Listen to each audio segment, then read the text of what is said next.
हाय दोस्तों, देखिए आज हम इस वीडियो में देखेंगे कि जो बंध्यता होता है, ठीक है, बंध्यता जिसको बोलते हैं इनफर्टिलिटी, ठीक है। तो ये जो बंध्यता होता है, बंध्यता होता क्या है, ठीक है। अब देखो बंध्यता का सीधे से शाब्दिक अर्थ होता है बाझपन, ठीक है। क्या बोलते हैं इसको हम? बाझपन, ठीक है। देखो बाझपन होता क्या है कि मतलब कि बाझपन का अर्थ है कि जो मतलब कि जो स्थिति क्या होती है कि जो बच्चे को जन्म नहीं दे सकती, मतलब संतान को उत्पन्न नहीं कर सकते हैं। ऐसे दंपति, ऐसे पति पत्नी जो संतान का उत्पन्न नहीं कर सकते उसको बोलते हैं बाझपन, ठीक है। जो स्त्री में बाझपन होता है, ठीक है, स्त्री पुरुष दोनों में बाझपन होता है, ठीक है।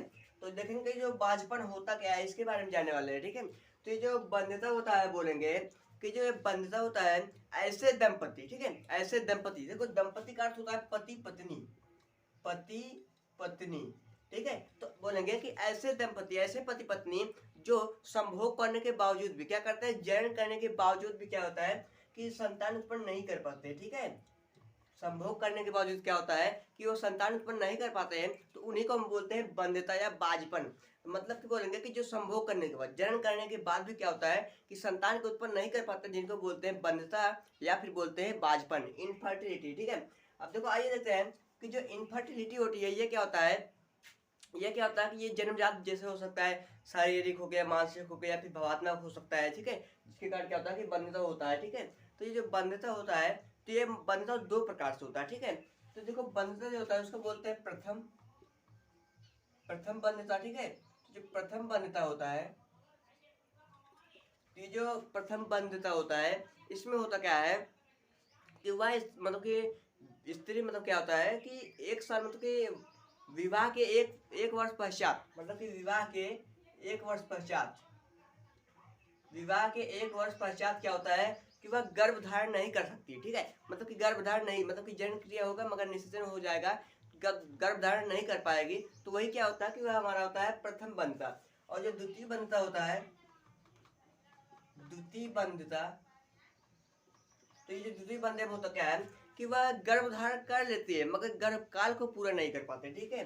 वो क्या कहेगी, गर्भकाल को पूरा नहीं कर पाते, जिसको बोलते हैं द्वितीय बंधता। देखो ये जो बंधता है, बंधता क्या होता है कि अगर प्रथम बंधता की बात की जाए तो विवाह के एक वर्ष पश्चात भी क्या होता है, एक वर्ष बाद भी क्या होता है कि वह गर्भ धारण नहीं कर पाएगी। लेकिन अगर द्वितीय बंधता की बात की जाए उसमें क्या होता है कि स्त्री गर्भ धारण कर लेगी, लेकिन क्या होगी कि उसका गर्भकाल नहीं पूरा कर पाएगी, ठीक है। तो यही होता है बंधता। देखो जो बंधता होता है इसमें क्या होता है कि जो अंडाणु होते हैं, ठीक है, इसमें जो होता है जो अंडाणु होते हैं, अंडाणु और शुक्राणु, ठीक है, अंडाणु और शुक्राणु, ये दोनों क्या होता है, ये निष्क्रिय हो जाते हैं। क्या होता है, निष्क्रिय, सक्रिय नहीं रहते, निष्क्रिय होते हैं। और जिसके कारण क्या होता है कि फर्टिलाइजेशन नहीं हो पाता, ठीक है, फर्टिलाइजेशन नहीं हो पाता, जिसको बोलते हैं निषेचन, निषेचन की क्रिया नहीं कर पाते हैं। तो ऐसे में क्या होता है कि बनता होता है, ये क्या करता है, इसी कारण क्या होता है कि वो बाझपन का शिकार हो जाते हैं, ठीक है। मतलब बाझपन हो जाता है। क्या होता है कि जब इन दोनों में अंडाणु और शुक्राणु क्या होता है, निष्क्रिय होते हैं, ठीक है। तो आइए हम देखते हैं कि जो इसका जो रोकथाम है, इसका इलाज उपचार है, इसके बारे में जानेंगे, ठीक है। तो एक कंपनी थी, ठीक है, सहायक जन उद्योग, ठीक है, कंपनी सहायक जन उद्योग, ठीक है। तो उसका नाम है ART, ART, ठीक है। तो एक सहायक जन उद्योग है, ठीक है, सहायक जन प्रौद्योगिकी है, जिसको शॉर्ट में बोलते हैं ART। ART का फुल फॉर्म है, ART का फुल फॉर्म है assisted reproductive technique, assisted reproductive technique, ठीक है। तो ये जो था इसको बोलते हैं हम सहायक जनन प्रौद्योगिकी। तो ये जो सहायक जनन प्रौद्योगिकी थी, ये क्या किया कि ये इन्होंने क्या किया, कुछ रोगों का उपचार करके, ठीक है, कुछ रोगों का उपचार करके क्या किया कि जो दंपति थे उसमें क्या संतान उत्पन्न करने में सहायक किया, ठीक है। अब जैसे क्या हुआ कि पहला था IUI, IUI, इसको बोलते हैं हम इंट्रा यूटेराइन इंसेमिनेशन, इंसेमिनेशन, ठीक है। तो ये जो इंटरयूटेराइन इंसेमिनेशन है इसको बोलते हैं अंतःगर्भाशय शुक्राणु सेचन। तो ये जो हमारा बोलेंगे ART मतलब सहायक जन प्रौद्योगिकी के अंतर्गत ये हमारा पहला विधि जिसको बोलते हैं IUI। तो ये जो IUI इसको बोलते हैं इंट्रायूटेराइन इंसेमिनेशन, इसका हिंदी में बोलते हैं क्या बोलते हैं, अंतःगर्भाशय शुक्राणु सेचन। देखो अंतःगर्भाशयी शुक्राणु सेचन मतलब क्या होगा इसमें, इस क्रिया विधि में बस शुक्राणु क्या करेंगे, निकाल करके इसमें क्या करेंगे, गर्भाशय में पहुंचा देंगे, बस यही काम होता है। ठीक है, तो इसको परिभाषा में अगर लिखना चाहेंगे बोलेंगे कि इस विधि का उपयोग उन स्त्रियों में किया जाता है जो क्या करते हैं, जिनके पति के वीर्य में क्या होता है, शुक्राणु की संख्या कम होता है। ठीक है, जिनके पति के वीर्य में क्या होता है कि शुक्राणु की संख्या क्या कम होता है। ठीक है, शुक्राणु की संख्या कम होती है, तो ऐसे में क्या होता है, इस विधि में क्या होता है कि वीर्य से शुक्राणु को क्या करेंगे, अलग कर लेंगे।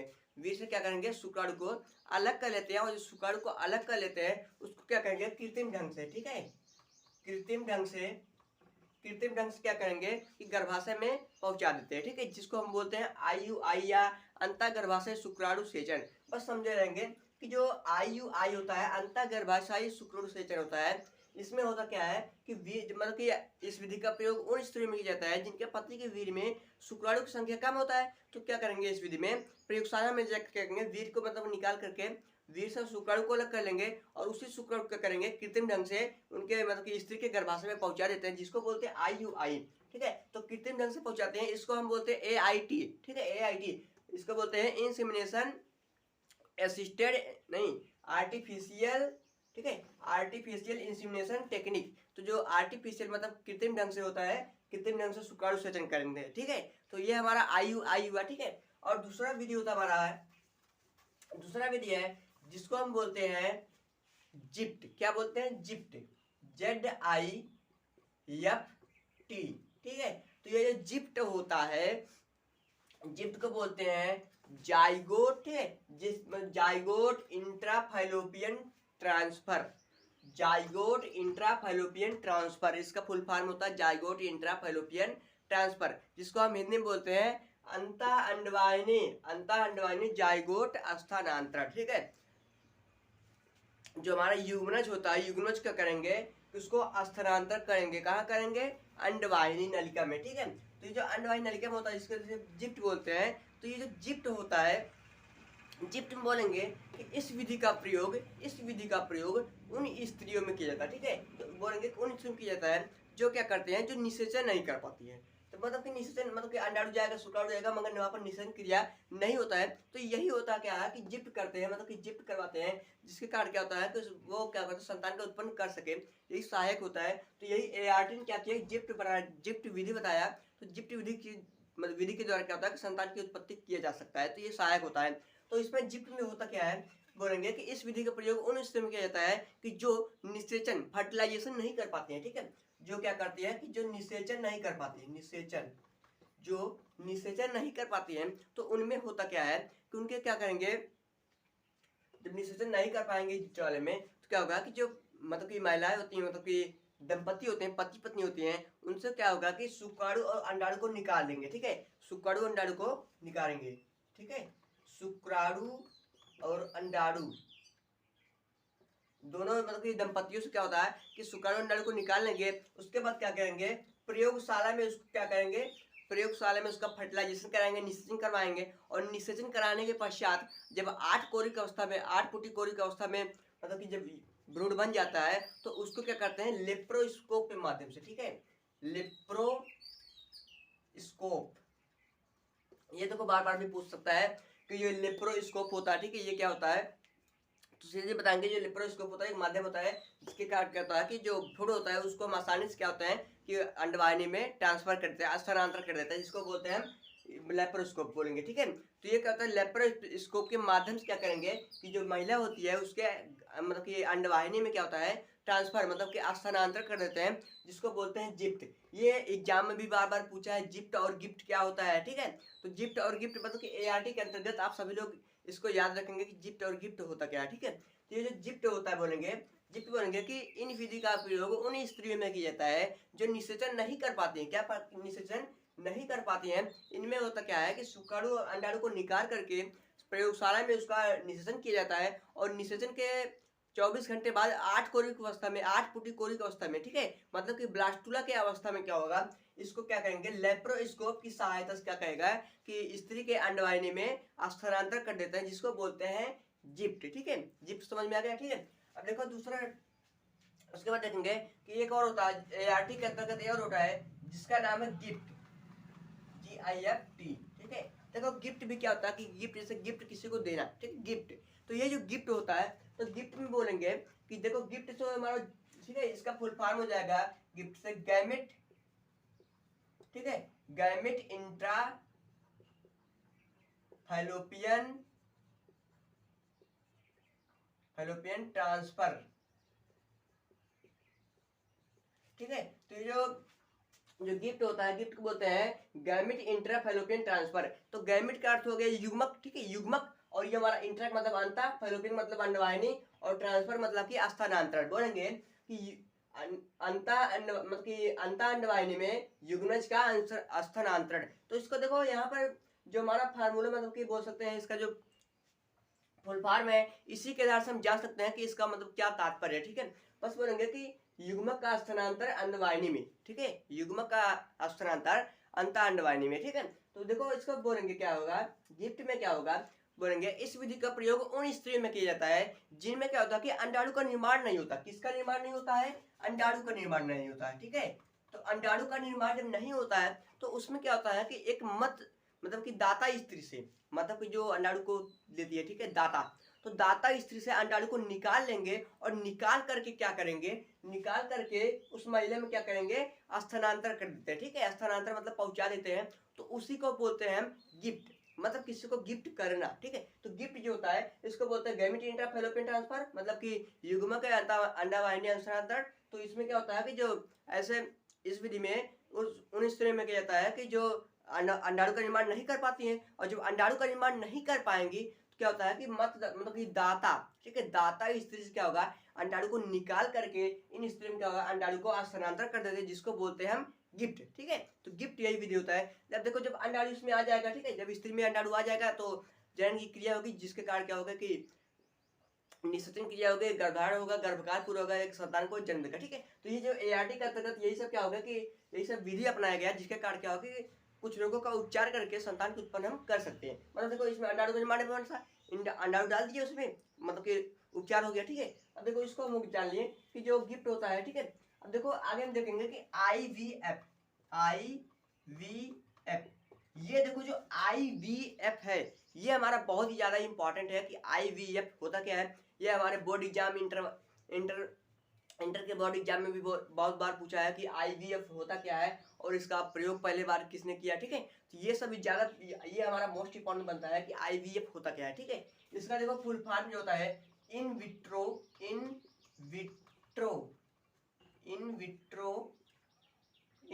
फर्टिलाइजेशन।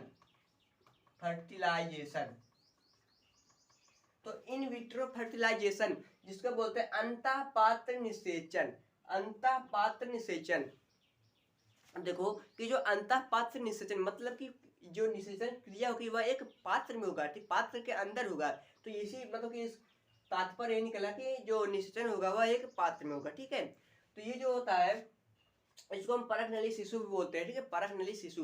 तो बोलेंगे कि IVF जो होता है, IVF देखो बहुत बार मतलब बहुत लोग कराते हैं, इसमें बहुत ज्यादा खर्चा भी होता है, लगभग 10 लाख लग जाता है, 10 लाख से ऊपर भी लग सकता है, ठीक है, बहुत इसमें खर्चा भी आता है तो IVF कराने में। तो जो IVF होता है इसमें क्या होता है, तो जो बोलेंगे कि इस विधि का उपयोग उन स्त्रियों में किया जाता है जो गर्भ धारण नहीं कर सकती, मतलब कि निषेचन तो कर लेंगे लेकिन क्या होगा उसके आगे के क्रिया जो मोरुला होता है, ब्लास्टुला होता है, गैस्ट्रुला होता है, इनका क्रिया नहीं कर पाते हैं, तो उसी को बोलते हैं, क्या बोलते हैं, गर्भ धारण नहीं कर पाना, ठीक है। तो ये जो गर्भ धारण नहीं कर पाती है, तो बस रीजन ये होता है कि जो गर्भधारण जब नहीं कर पाएंगे तो वही क्या होता है कि IVF कराते हैं, ठीक है, निषेचन करेंगे लेकिन गर्भधारण नहीं कर पाते, उसको बोलते हैं IVF, ठीक है, इन विट्रो फर्टिलाइजेशन। तो इनमें होता क्या है कि जो शुक्राणु होता है, मतलब कि जो पति पत्नी होती हैं उनसे क्या होता है कि शुक्राणु और अंडाणु को निकाल लेंगे, ठीक है, शुक्राणु और अंडाणु, ठीक है, शुक्राणु और अंडाणु को बाहर निकालेंगे और क्या करेंगे प्रयोगशाला में ले जा करके, ठीक है, इन दोनों में शुक्राणु अंडाणु को प्रयोगशाला में ले जाकर क्या करेंगे, मतलब कि इन दोनों को निकाल करके क्या करेंगे प्रयोगशाला में, एक मतलब कि पात्र होता है, ठीक है, पात्र होता है जिसको बोलते हैं परख नली शिशु, ठीक है। तो उसमें क्या होता है कि इसे उसी पात्र में क्या होता है कि शुक्राणु और अंडाणु को ले जाकर क्या करेंगे फर्टिलाइजेशन कराएंगे, मतलब कि निषेचन की क्रिया कराएंगे। और जब निषेचन की क्रिया इसमें कराएंगे तो लगभग क्या होता है कि जो 32 कोशिकी की अवस्था में, मतलब कि ब्लास्टुला की अवस्था में क्या होता है कि इसको लेप्रोस्कोप के माध्यम से क्या करेंगे कि उस महिला के क्या करेंगे, गर्भाशय में, ठीक है,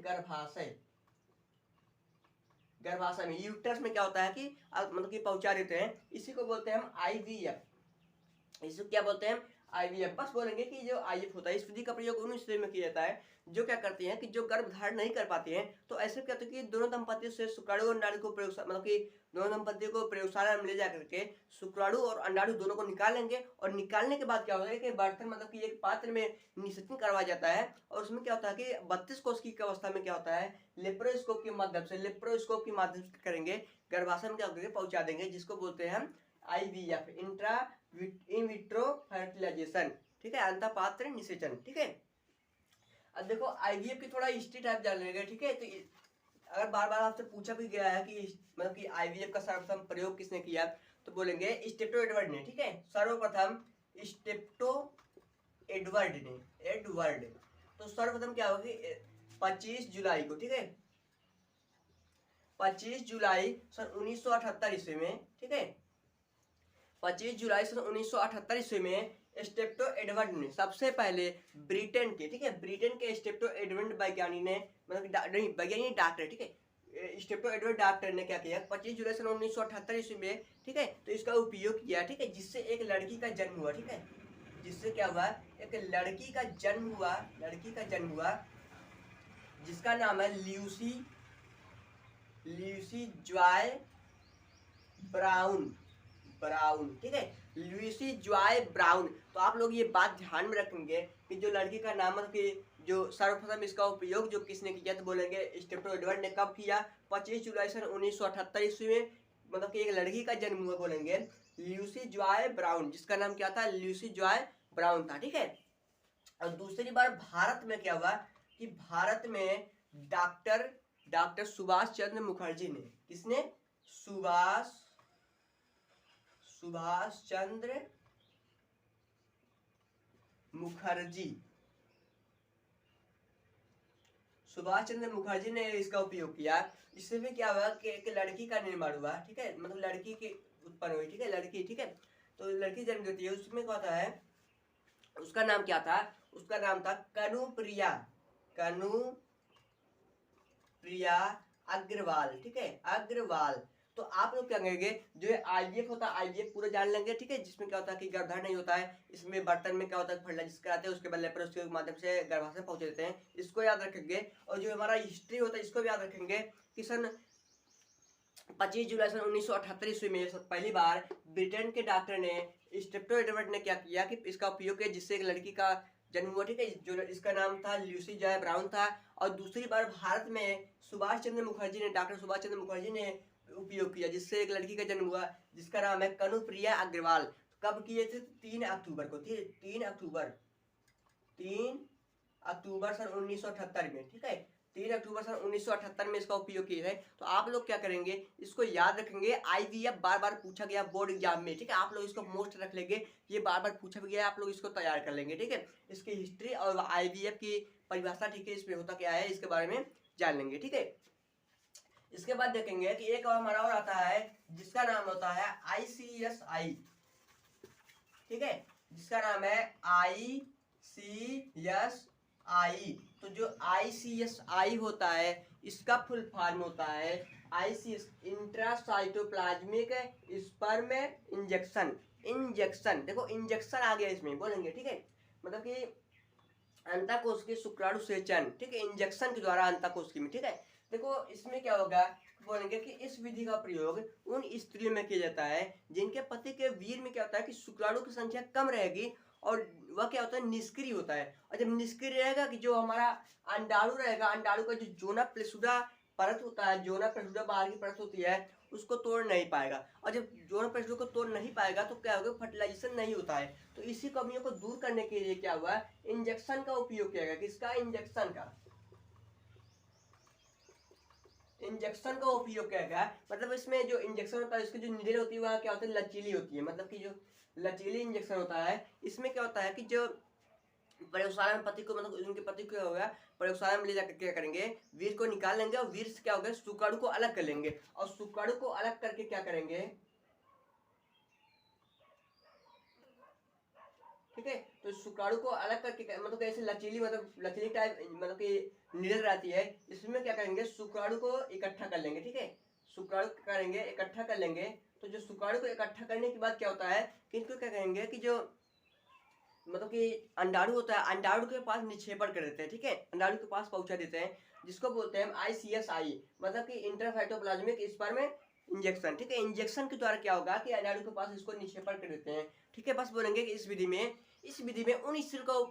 उन स्त्रियों में उपयोग किया जाता है जिसके पति के वीर में क्या होता है कि शुक्राणु की संख्या कम होता है, वह निष्क्रिय होता है, और जब निष्क्रिय रहेगा कि क्या करेगा, यौन पेशियों को नहीं तोड़ पाता है, इसीलिए क्या करते हैं उनके वीर को निकाल कर क्या करेंगे शुक्राणु को अलग कर लेंगे, और इंजेक्शन के द्वारा क्या करेंगे, इंजेक्शन में एकत्रित करके क्या करेंगे गर्भाशय में छोड़ देते हैं, मतलब कि अंडाणु के पास निक्षेपण कर देते हैं, उसी को बोलते हैं ICSI। क्या बोलते हैं? ICSI, ठीक है। तो हम लोग जानने, ठीक है दोस्तों, तो देखेंगे कि जो हमारा होस्ट मदर, ठीक है, इसमें जो होस्ट मदर होता है, होस्ट मदर जिसको बोलते हैं सरोगेट माँ, ठीक है, सरोगेट माँ जो होता है, ठीक है।